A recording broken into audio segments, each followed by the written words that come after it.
রাষ্ট্রীয় সংস্থা, তাদের বিরুদ্ধে কোনো গুমের অভিযোগ এসে তদন্ত করা যাবে না।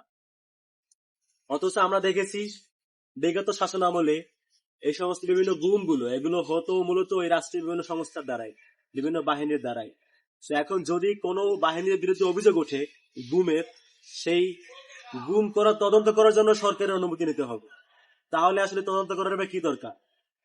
আপনারা দেখেছেন বলা হচ্ছে কাউকে রাষ্ট্র যদি মন চায়, ইচ্ছা করে, নিরাপত্তার অজুহাতে কাউকে 90 দিন পর্যন্ত আটকে রাখতে পারে, এবং এই 90 দিনের মধ্যে আটকে রাখবে এই বিষয়ে তার পরিবারকে জানানোর প্রয়োজন নাই, তার আপনজনকে নোটিশ দেওয়ার প্রয়োজন নাই, যে কাউকে তুলে নিয়ে 90 দিনের মধ্যে আটকে রাখতে পারে।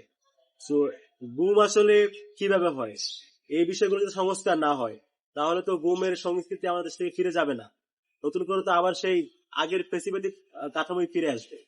তো বিএনপি তাদের মধ্যে একটা নিজেদের দল, তারা যদি এখন ক্ষমতায় এসে আবার পুনরায় তাদের উপরে যেই সিস্টেমে জুলুম করা হয়েছিল সেই জুলুমেকেই বলবৎ করতে চায়, তো এটা আসলে আমাদের দুঃখ লাগে।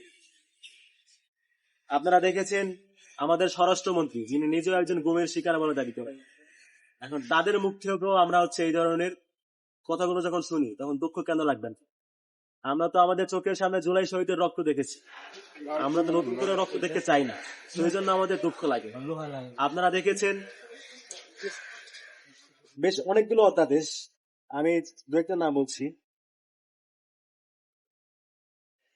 যে পৃথক সচিবালয়ে অধ্যাদেশ যেটা আছে,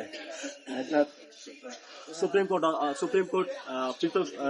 কোর্টের জন্য পৃথক যে সচিবালয় অধ্যাদেশ, আপনারা দেখেছেন যেখানে আগে নিম্ন আদালত থাকতো আইন মন্ত্রণালয়ের অধীনে, যার ফলে দেখা যাচ্ছে এটা দলীয়করণ হয়ে যেত। এখানে আদালতে কাদের জামিন হবে, কাদের রিমান্ড হবে, এই বিষয়গুলো নিয়ন্ত্রণ করতো আইন মন্ত্রণালয়, অর্থাৎ সরকারের হাতে। তো আবার ঘুরে ফিরে সেই সিস্টেম যদি ফিরে আসে তাহলে সংস্কার আসলে বাকি থাকে, সংস্কার তো আসলে কিছুই হচ্ছে না। তো আমাদের দুঃখটা এখানে লাগে।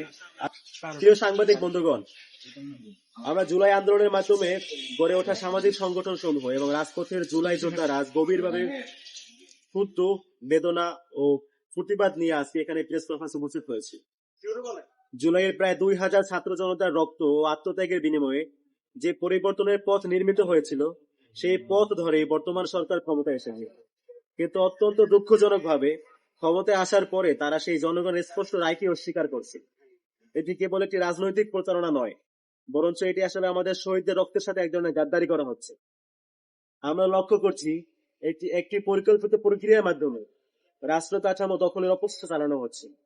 আমরা স্পষ্টভাবে বলতে চাই, গণভোটকে অস্বীকার করে দেশে যা ঘটতে যাচ্ছে তা কোনো বিচ্ছিন্ন সিদ্ধান্ত নয়, বরঞ্চ এটি একটি সুপরিকল্পিত পদক্ষেপ।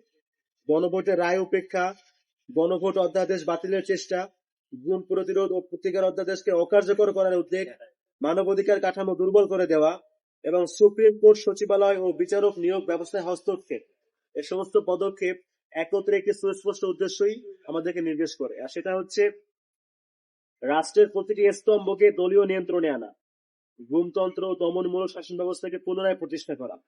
প্রিয় সাংবাদিক বন্ধুগণ, গণভোটের রায়কে অস্বীকার করার অর্থ হলো জনগণের সার্বভৌম ক্ষমতাকে অস্বীকার করা। প্রায় 70% মানুষের রায় কোনো সাধারণ মতামত নয়, এটি জনগণের একটি চূড়ান্ত সিদ্ধান্ত। তাই আমরা সরকারকে স্পষ্টভাবে সতর্ক করছি, যদি আপনারা জনগণের 70% রায়কে অস্বীকার করেন তাহলে জনগণও আপনাদের 51% ম্যান্ডেটকে মানতে বাধ্য থাকবে, এমনটা আশা করবেন। গুমের বিচার প্রক্রিয়াকে ব্যাহত করার উদ্দেশ্যে সংসদে বিভ্রান্তিকর তথ্য উপস্থাপন করা হয়েছে। আপনারা দেখেছেন সেখানে বলা হয়েছে গুম আইনের শাস্তি মাত্র 10 বছর। আমরা স্পষ্ট করে জানাতে চাই এটি সম্পূর্ণ অসত্য।